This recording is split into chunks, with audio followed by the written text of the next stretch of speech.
Iran ದಶಕಗಳಿಂದ America ಮತ್ತು ಜಗತ್ತಿನೊಂದಿಗೆ ಆಟವಾಡುತ್ತಿದೆ.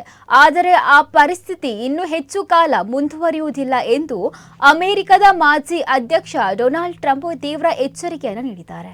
Washington ನೀಡಿದ ಇತ್ತೀಚಿನ ಶಾಂತಿ ಪ್ರಸ್ತಾವನೆಗೆ ಟೆಹರಾನ್ ಪ್ರತಿಕ್ರಿಯೆ ನೀಡಿದ ಬೆನ್ನಲ್ಲೇ ಟ್ರಂಪ್ ತಮ್ಮ ಟ್ರೂತ್ ಸೋಷಿಯಲ್ ವೇದಿಕೆಯಲ್ಲಿ ಈ ಹೇಳಿಕೆಯನ್ನು ಪ್ರಕಟಿಸಿದ್ದಾರೆ. ಇರಾನ್ ಕಳೆದ 47 ವರ್ಷಗಳಿಂದ ಅಮೆರಿಕ ಮತ್ತು ಉಳಿದ ವಿಶ್ವದೊಂದಿಗೆ ವಿಳಂಬದ ರಾಜಕಾರಣ ಮಾಡುತ್ತಿದೆ.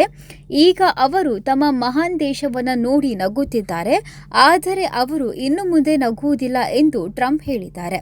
ಇತ್ತೀಚಿನ ಕದನ ವಿರಾಮ ಹಾಗೂ ಶಾಂತಿ ಪ್ರಸ್ತಾವನೆಗೆ ಸಂಬಂಧಿಸಿದಂತೆ ಪಾಕಿಸ್ತಾನದ ಮೂಲಕ ಅಮೆರಿಕ ಕಳುಹಿಸಿದ್ದ ಸಂದೇಶಕ್ಕೆ ಇರಾನ್ ತನ್ನ ಪ್ರತಿಕ್ರಿಯೆ ರವಾನಿಸಿದ ಕೆಲವೇ ಗಂಟೆಗಳ ನಂತರ ಟ್ರಂಪ್ ಈ ಹೇಳಿಕೆ ನೀಡಿರುವುದು ಮಹತ್ವ ಪಡೆದುಕೊಂಡಿದೆ.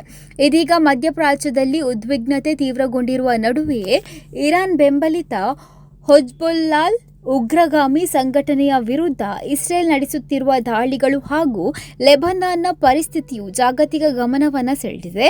ಈ ಹಿನ್ನೆಲೆಯಲ್ಲಿ ಹಡಗು ಸಾಗಣೆಯ ಸುರಕ್ಷತೆ ಹಾಗೂ ಪ್ರಾದೇಶಿಕ ಯುದ್ಧ ಪರಿಸ್ಥಿತಿಯನ್ನು ಅಂತ್ಯಗೊಳಿಸಲು ಇರಾನ್ ಪ್ರಯತ್ನಿಸಲಿದೆ ಎಂದು ಟೆಹರಾನ್ ಟಿವಿ ವರದಿಯನ್ನು ಮಾಡಿದೆ. ಇರಾನ್ ಅಧ್ಯಕ್ಷ ಮಸೌದ್ ಪೆಜೆಶ್ಕಿಯನ್ ಕೂಡ ಸಾಮಾಜಿಕ ಜಾಲತಾಣದಲ್ಲಿ ಎಕ್ಸ್ನಲ್ಲಿ ಪ್ರತಿಕ್ರಿಯಿಸಿ, ನಾವು ಯಾವತ್ತೂ ಶತ್ರುಗಳಿಗೆ ತಲೆಬಾಗುವುದಿಲ್ಲ.